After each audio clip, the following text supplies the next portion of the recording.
Na karibu tena mtazamaji, tuangazie taarifa za michezo. Baada ya uvumi wa siku kadhaa, hatimaye Francis Kimanzi ameteuliwa kama kocha mkuu wa Wazito FC.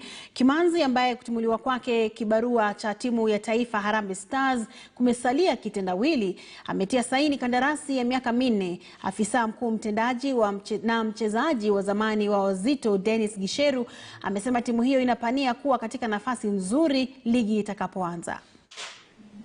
We want to bury this idea that we are a team that coaches come in and go.